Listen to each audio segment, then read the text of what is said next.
Guys, ano kaya gagawin dyan? Tingnan natin. Dyan sa pinaka bypass o overpass ng dalawang building na mababa saka yung mataas na yan. Kikita nyo yan. Yan. Yan.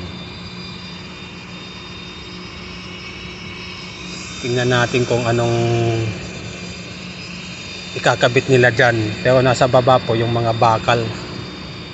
Yan, sa mga bakal na yan nasa baba. Ito yan, mga bakal na yan nasa baba na yan. Yan. Yan mga bakal. Yan ang ikakabit. Yan ang ikakabit sa baba. Yan.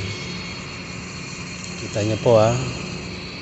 Yan yung bakal na yan nasa baba ha. Tingnan natin kung anong gagawin nila dyan.